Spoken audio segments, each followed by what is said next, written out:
Get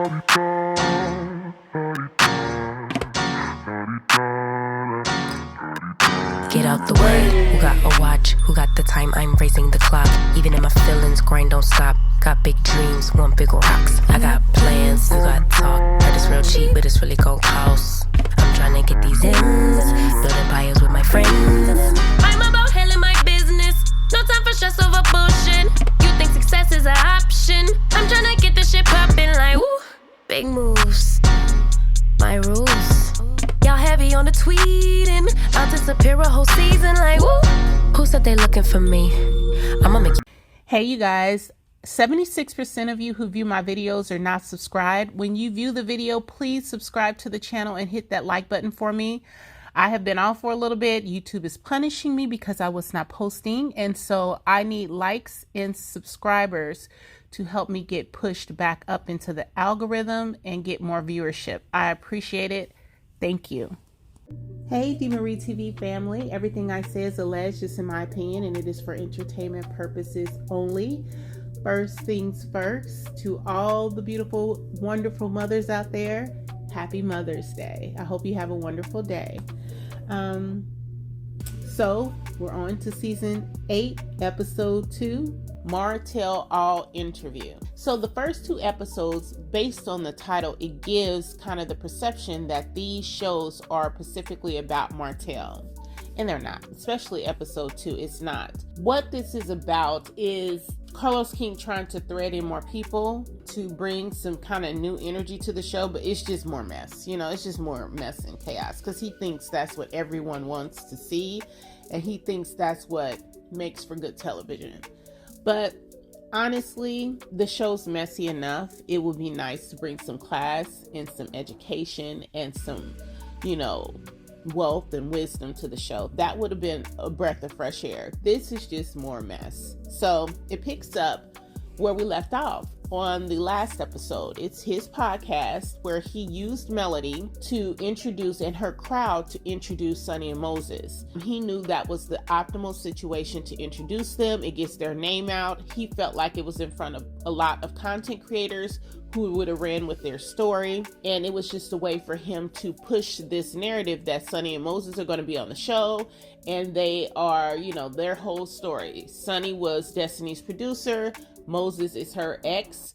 And they are now married. This is a story that he thinks is great. I'm not sure why Sunni stepped into this. I'm not sure that it's true. I think sometimes when I look at this, I feel like we're being fed a bunch of lies.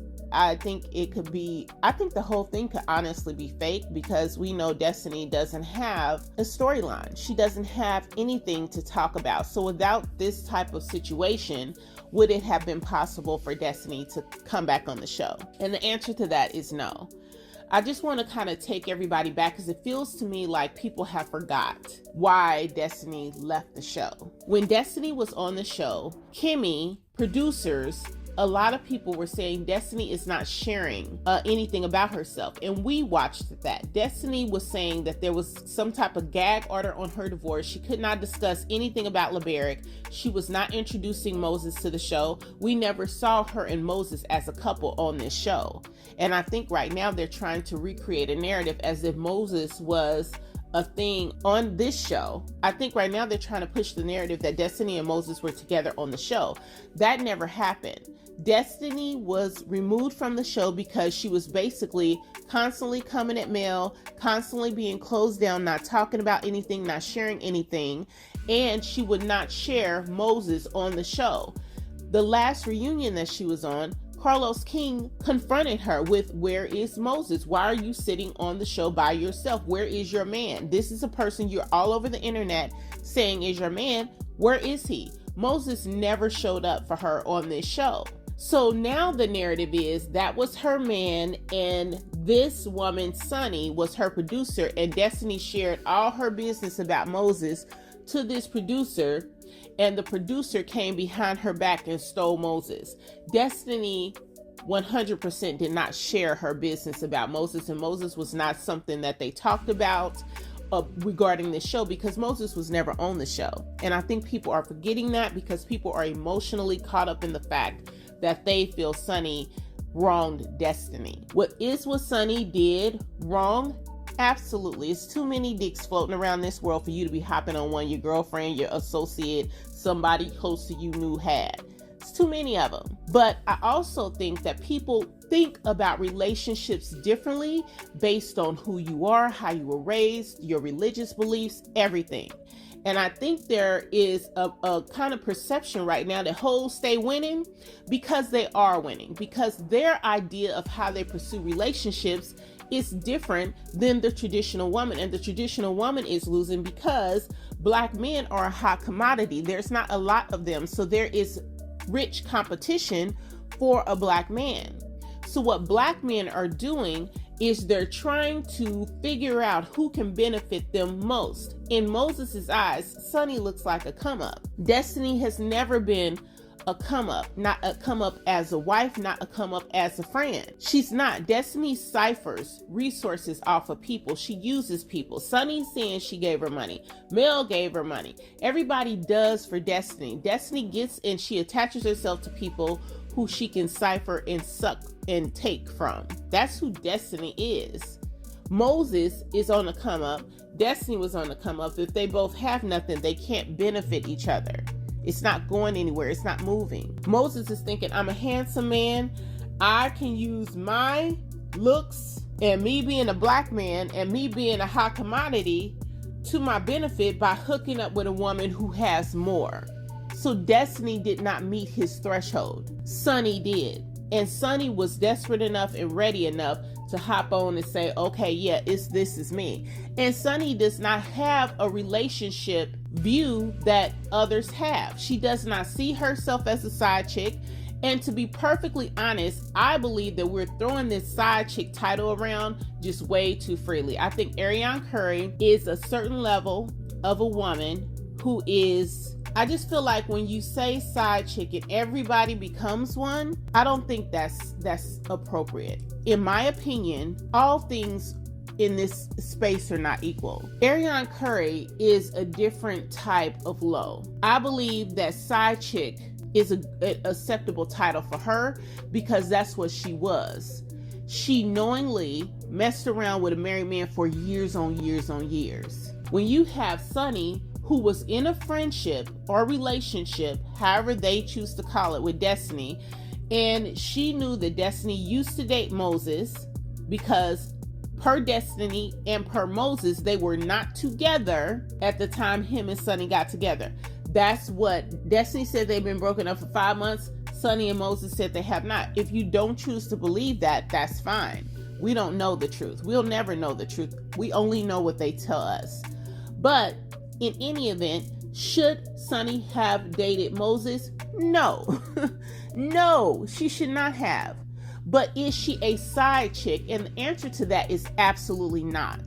Because Moses was not a married man and he was not in a committed relationship with anybody at the time that she got with him. Because at the end of the day, he was never going to choose Destiny because Destiny in his mind was not enough. She wasn't enough. She's struggling. She's borrowing money from everybody. She's committing fraud. She's using her ex-husband's name to pay off stuff. She's not in a position to be anyone's wife. She's not ready to be a wife, period. She's a beautiful woman, but she has to get herself together. You have to have yourself together before you want to commit to somebody else and be a wife. Because only way that somebody is going to see value in that is if they want to attach themselves to you. But if you get with somebody who is going to pick you up and basically take care of you and set you straight without you doing any work on your own to build yourself up and make yourself better, that person is likely going to try to take advantage of you and mistreat you at some point. So as a woman, it behooves all of us to never marry until you got your shit together. And unfortunately for Black women, we got to keep our shit together. We don't get the luxury of just being like, oh, my man gonna take care of me. He better do me right and take care of me. Other women in other races get to do that. They get to like marry somebody who pays all the bills. They get to stay home. They get to be stay-at-home wives. Black women very rarely get that opportunity, and it sucks. It's not cool. But in the situation that we're in, we have to acknowledge that it's not right, it's not all fair, but we do still have to move in a different way. And he was never going to choose Destiny. If Sunni leaves him today and she says to him, look, go back to Destiny. Y'all got that. It was wrong of us to hook up. Let's get divorced. You go back to Destiny. He's not going to go back to Destiny. He does not want her. So any conversations had about this is irrelevant. It's irrelevant discussion. There's no conversation that needs to be had. Once someone wrongs you, why is it necessary to go have a conversation with them? You're not going to change who they are. They wrong. Sunni wrong. And having 50 million conversations with her is not going to change her idea of what is free for her to pursue and what is not. So if Sunni and Moses were married and Moses was my ex, it would be, ain't got nothing to do with me. That ain't my man. I'm done. And I would never speak to him or her ever again in life. I would not have conversations about them. I would have to deal with whatever emotions I felt with privately, with the counselor, whatever, but I'm done. There's no conversation to be had about that. Because once someone treats you like that, why are you talking to them? What's the purpose of it? How does that benefit you in any way? The only step left to do, in my opinion, is to heal and move on and not allow these people back into your heart, your space, your anything. That's it. That's my perspective with regard to Destiny and Moses. Sunni, listen, Sunni is doing too much. It feels to me that this whole thing could be orchestrated because she's working really hard and he's being silent. He doesn't really know how to move or what to say, so he's not saying anything. If this was a genuine relationship and it was true and it was real, I think they will be equally discussing what happened and defending it and standing up for their relationship, or he will be the one talking. He's not talking because he doesn't understand the show and production. She feels like she knows how to sell the story because she was a producer.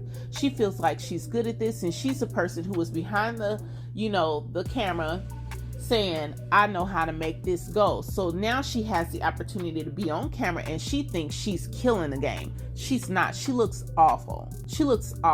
And I don't want to hear all this, I'm from the show me say that I'm from this and that and da. And you let Tisha sit up and call you trifling, not once, but twice. And you let it go. I am not buying what they're selling. I'm not sure if it is all a lie or if Sunni is just really this desperate, but it screams desperation. It screams that she wants to be on camera. It screams that she wants to be famous. It just screams like she's thirsty.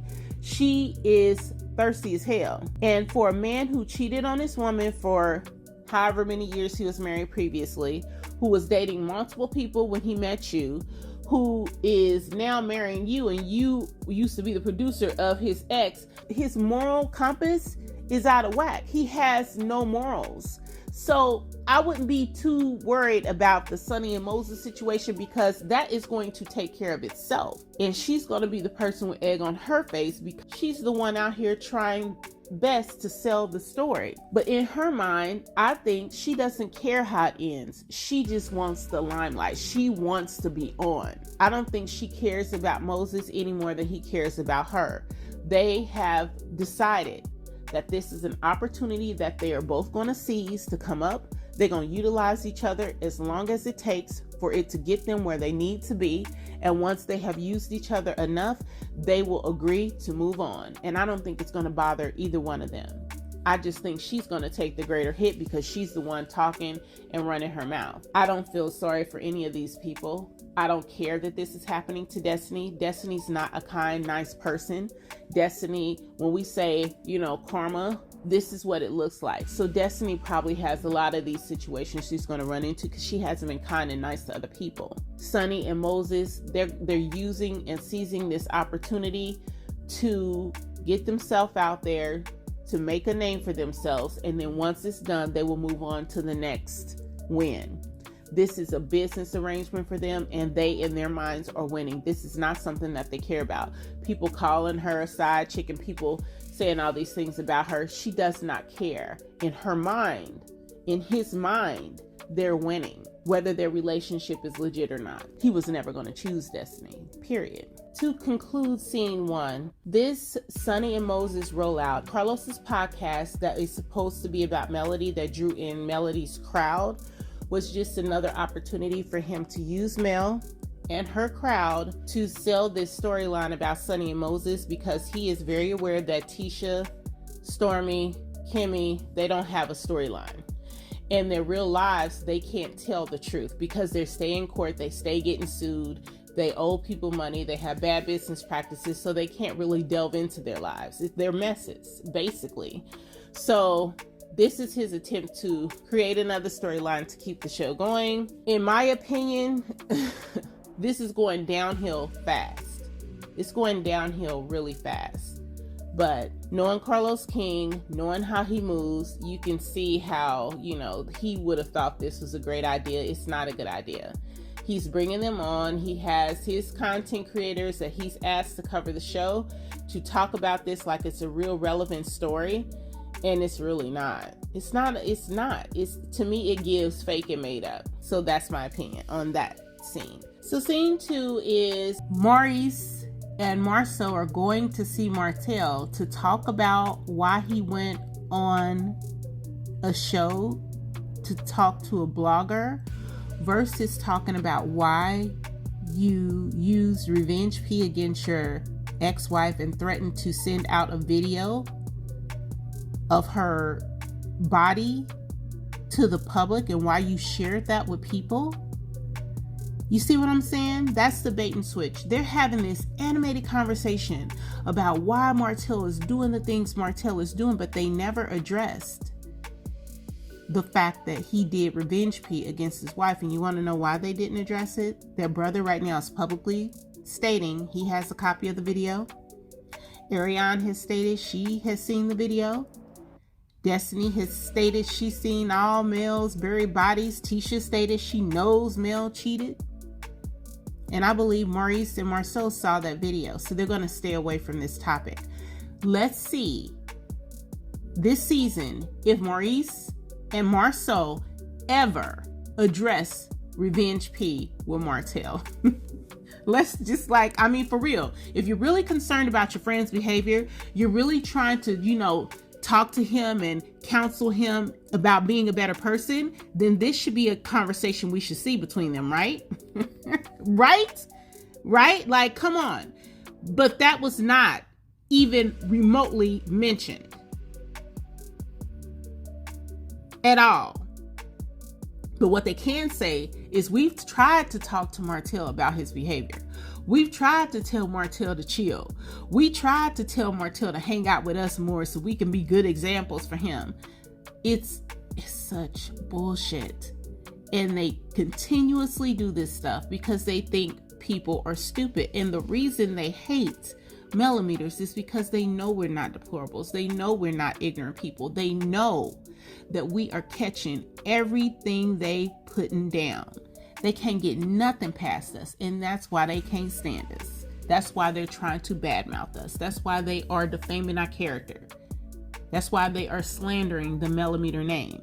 That's why they're doing that, because they know we make it very difficult for them to continue to pull off the bullshit that they pull off.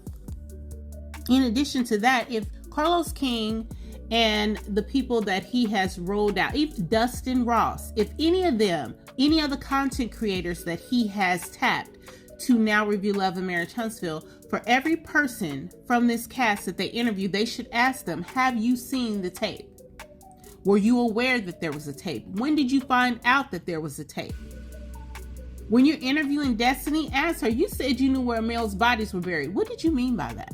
Because at this point, really, she has no reason to hold any secrets for Mel. What was she talking about? When Tisha said, I know Mel has cheated, ask her, when you said that, are you saying that because you saw this tape? Did your husband see the tape? Put their ass on record. Did they see the tape? Did they know about the tape? Were they aware of the tape? Did they see the tape? Did their husband see the tape? Ask these men, did you all see the tape? Did he share it with you? If he didn't share it with Maurice and Marceau, then why they other brother got it? Why would he skip them two and share it with the other brother, but not share it with Maurice and Marceau? Ask in.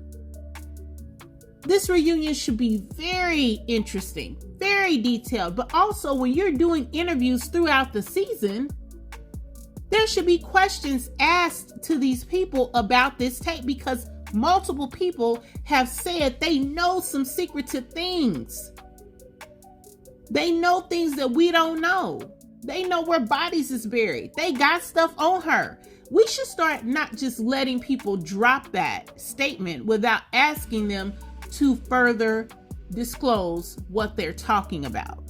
What did you mean? Were you talking about this tape? Did you see it? I would like to get those statements on record. Maurice and Marceau do not want Martell on the loose running his mouth because they can't trust what he will say. And he holds a lot of their secrets. So they need him to shut up. They're saying, you need to hang with us more. You need good friends in your life. What that's saying is we need to take back control over this man and keep him close. You keep your enemies close if you are worried about what they're going to do and say. And that's what's happening in this scene, you know? It's also another opportunity for episode 1, Tisha and Destiny disparage the millimeters. Episode 2, Marceau calls us deplorables. So it is, this cast has decided they have the bigger platform. So they're going to make everyone think that, in their minds, they're going to make everyone think that the millimeters are dumb, deplorables, and, you know, we just do whatever Melody says. That's the theme. That's the theme you hear from the content creators that Carlos has pulled in. That's the theme that you're going to hear from the cast. That is their theme. As long as these people believe that, great. You know, if you believe someone is dumb, crippled, and crazy, and they're not, you're at the disadvantage because you don't understand their ability. And if you don't understand their ability, then you're incapable of understanding how to properly cover yourself and defend yourself. You leave yourself wide open. So in my opinion, if you make everyone believe that millimeters are dumb and they're crazy and they're stupid people, great. Because there will come a time and there will come an opportunity where we can really reveal who in fact we are. And when that happens, that does not fare well for them. And they will not know how to defend themselves against all the negative comments and perceptions that they tried to push. And if they continue to do these things, like call people certain names or say certain things or identify us in a certain way, at some point, if you can prove that you are not what they said, if you can prove that they are disparaging you and slandering your name and defaming your character on national television, this may be an opportunity for us to get their ass. So let them do it. Let them have at it. These people are very ignorant, and these men down here really push this perception that Southern men do not respect women. And I think that's so tragic that this is what is happening today. This is their perception of women and how they treat them today. Forcing your wife to sleep with them when they have cancer and they're tired and they're weak and they're fighting for their lives. Treating your wives like trash, treating women like trash, being abusers. This gives off the worst possible perception for Black men in the South ever. And I'm not really sure why other men down there who don't behave this way are not pissed. Because this is not who I would be wanting to represent how men in the South think, if that's not really what it is. And unfortunately, we don't have a lot of heterosexual male energy on YouTube. We don't have a lot of people to combat this or give the alternative to this. This is not normal. It's not. As much as they try to pretend it's normal, this is not what normal heterosexual relationships are. This is an extreme. This is not the middle. There are a lot of Black couples in this country who are married. They go through shit. Because if you married, you're going to go through shit. Because life happens and you have to deal with the ups and downs of it. But we are not dealing with these things at this extreme. It's not like that at all. This chaos is not happening at all. This is not life for real couples who are African American, who have been together for a very long time. This is not your life. This is not what this looks like. You know, everybody's not out cheating. Everybody's not with abusers. But these things happen, and because they're so salacious, they get the most attention. And in some instances, rightfully so. I am very happy that this show is shining a spotlight on domestic violence, abuse, revenge P. These are things that we need to talk about. Narcissistic men, the threat of Black femicide, like that's a real thing. So they get in, they're talking to Martell, and they're discussing with Martell why he should not have went on Tasha K and said the things that he's saying. And Marceau makes a statement that he has been through the things that Martell has been through. And Martell saying he tried to get back at Mel because Mel was bullying him. You know the lies he tells. This man lies so much, and he really thinks people... He does not understand that we've been watching him for 8 seasons, and people be like, y'all don't really know these people. Actually, if you've been watching this show for 8 seasons, you know a lot about these people. You can tell when they lying. You can tell when they making shit up. You can tell a whole bunch of things because you learn them. You learn their mannerisms. You can't fake who you are on screen for 8 seasons and say nobody knows anything about you. That's not true. Now, do you know their whole lives and their deepest, darkest secrets? No, but you know their mannerisms. You know what they look like when they lying and when they telling the truth. And that man stay lying. Maurice and Marceau stay lying. Marceau talking about, I have went through that, Martell. I just chose not to get divorced. We have 8 seasons of this show. When did you go through that, sir?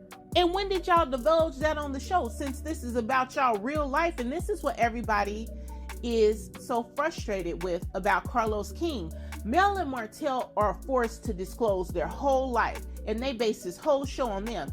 If Marceau and Tisha had this situation and they chose to stay together, why was that never disclosed on the show? Let Tisha tell it. They ain't never had no problems in their marriage. They trying to destroy my marriage. But now she's talking to Sunni about how she was wrong. Are you now trying to destroy her marriage? Because whether you like how it happened or not, at the end of the day, she is married to that man, if this is a true story. So are you trying to destroy her marriage? Are you talking about somebody's marriage when you don't want nobody to talk about yours?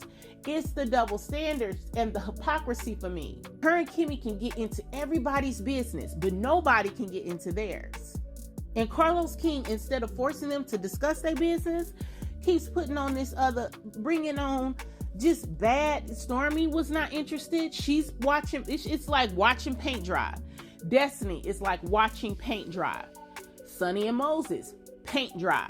I don't find this story to be entertaining or intriguing at all. I don't even believe it. It seems very fake. I don't believe this next couple is going to be entertaining at all. I think Melody has put her foot down and said, hey, I'm not about to be the only person talking about my life on the show. So instead of forcing Tisha, Marceau, Stormy to talk about what's really going on in their life, because they can't, Maurice and Kimmy, they can't. There's nothing going on, and the stuff that is going on is not good. They're getting sued. They have bad business practices. Their businesses are not even open all week. Tisha and Marceau, people have been reporting that their business is not open all the time. It's not open regularly. It's open sometimes, sometimes it ain't. And I understand that in the restaurant, bar, sometimes when you're running that type of establishment, you bleed money if you keep it open and you don't get money coming in. You don't get paying customers coming through the door.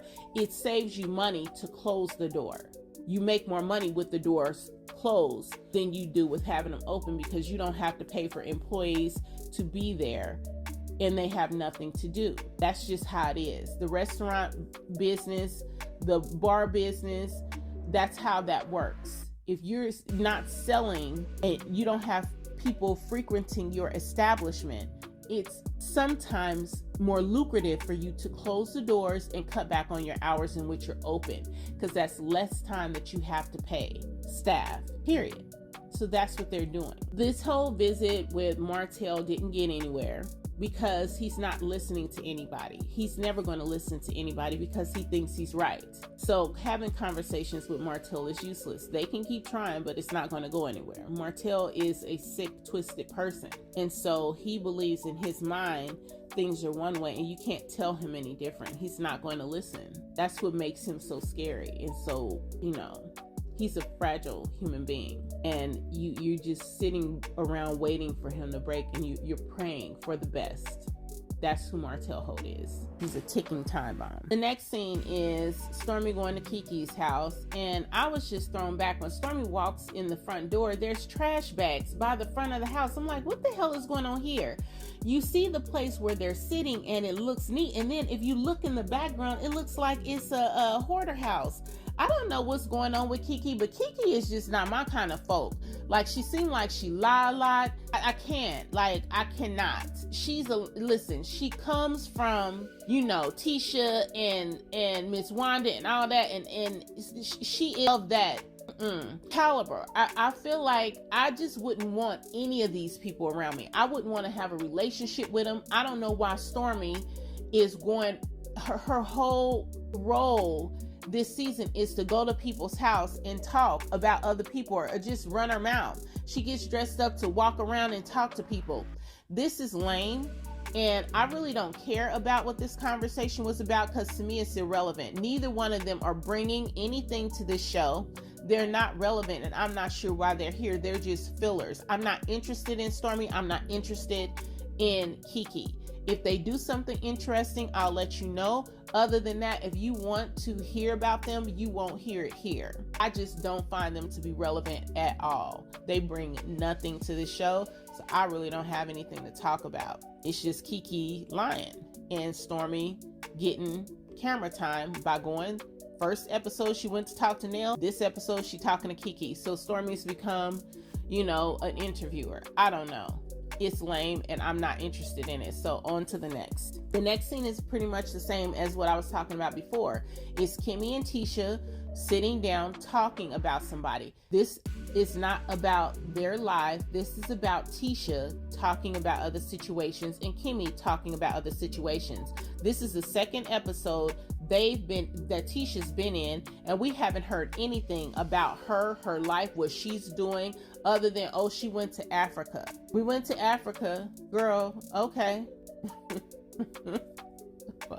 Okay. This is Love and Marriage Huntsville. What's going on with your relationship? How's your relationship? What businesses? Did you sell some houses? Did you build something? What y'all got going on? Melody's on this episode practicing for a concert. What y'all doing? Love and Marriage Huntsville, Black excellence, entrepreneurship. What are you doing in your life? What's going on? What's the status of your house? What's going on? What's going on with the land? Have you sold or purchased or bought any commercial properties? Have y'all built hotels? Have you finished a project? What are you doing professionally that makes you a person who can go across this country and host Black expos? What qualifies you to do that? What is your business? What are you doing? That's not what they're talking about. Kimmy gets dressed up, they go sit in restaurants, they eat, and they talk. That is not what this show was supposed to be about at all. But what they're doing is they're talking to Sunni. And Sunni comes in and she's talking about her relationship with Moses, and they're saying Destiny's their girl and what Sunni did to Destiny was wrong.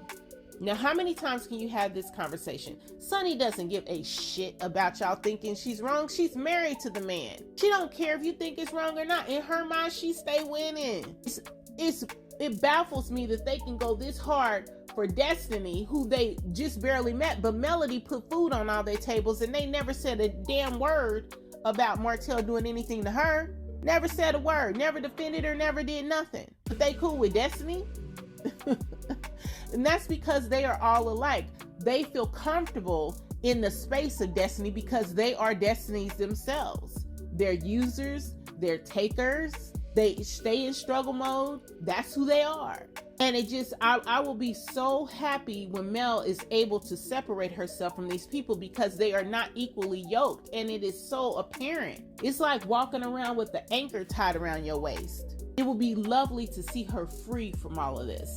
It would be amazing to see her free from this chaos and this mess. Basically, Tisha called Sunni trifling twice. Sunni does not check her. She does not go in. She does not do anything.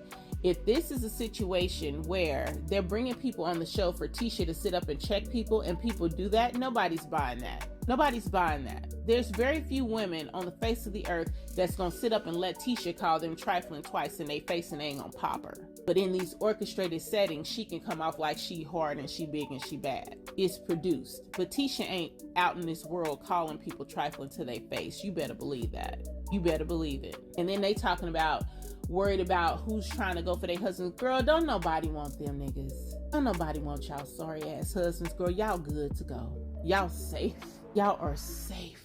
Nobody wants Maurice and Marceau. Trust. Y'all good. Sleep well at night. You ain't got nothing to worry about.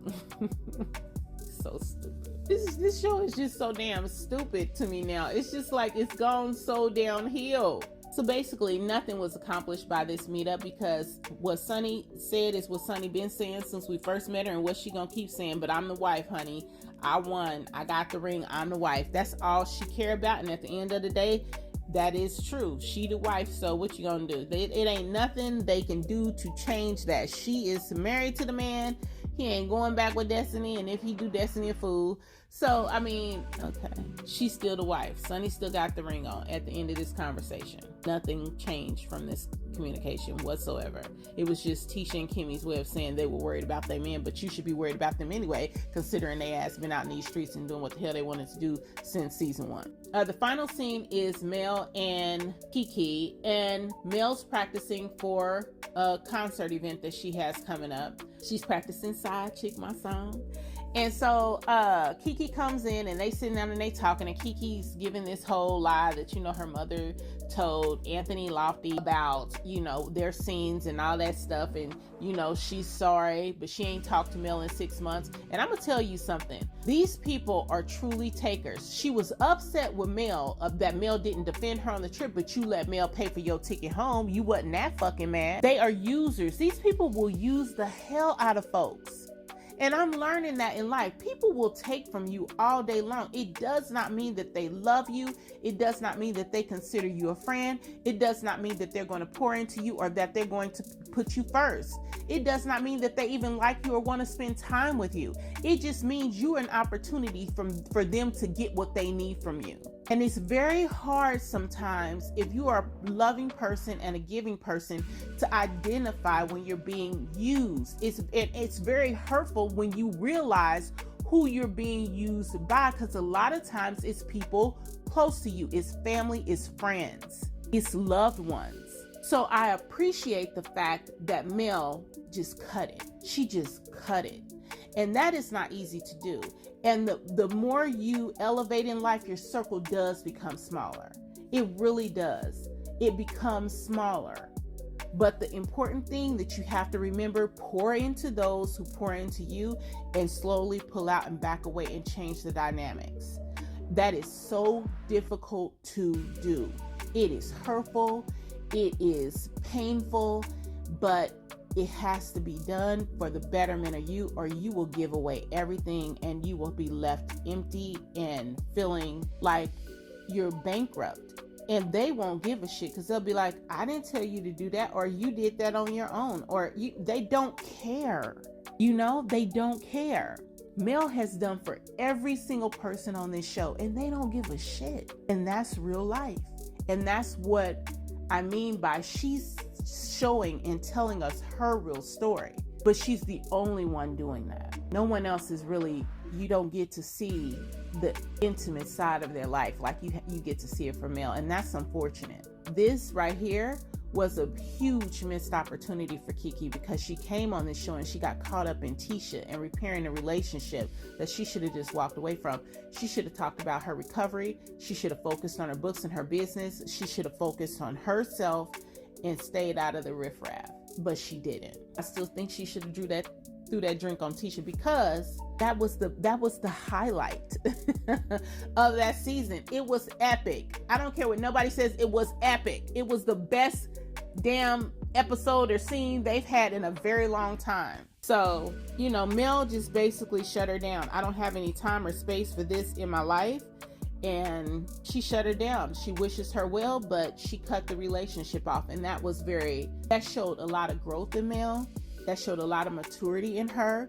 And that just shows that she's moving in directions where she can identify that you can't take certain people with you. They gotta go. You need to cut it. Yeah, she cut it. And I loved it, because that is how she needs to be moving forward. When they show you who they are, believe them and let it go. And now Kiki can stay over there with Stormy and Destiny and Tisha and Kimmy, because that's where she belongs. That's her tribe. So in a nutshell, episode 2, Martell All interview. And just for the record, season 8, episode 2 is just like episode 1. Every scene, Melody's name was brought up. Even when Kimmy, Tisha, and Sunni were having their, meeting at some restaurant, Tisha managed to bring Mel into that conversation, and Mel has nothing to do with that. Nothing. But Sunni mentions that during her time of being friends with Destiny, she paid for things for Destiny.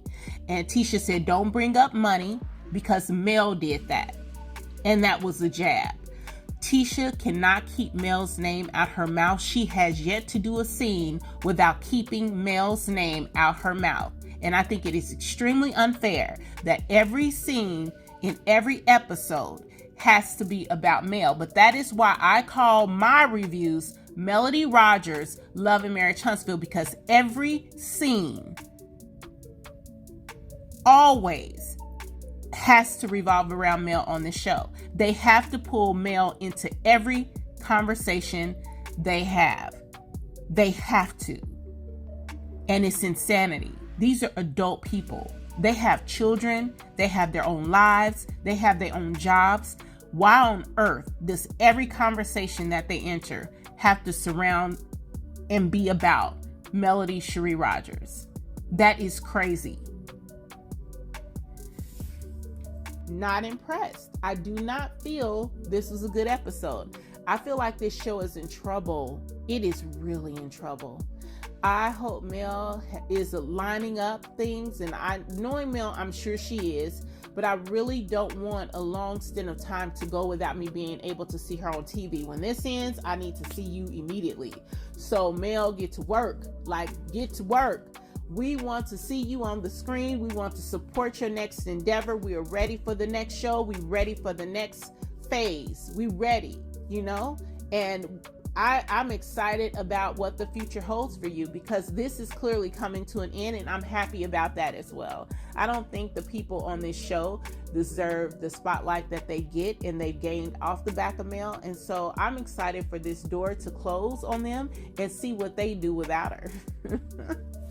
I'm ready to see that. I'm ready to see what show they're able to carry without Mel.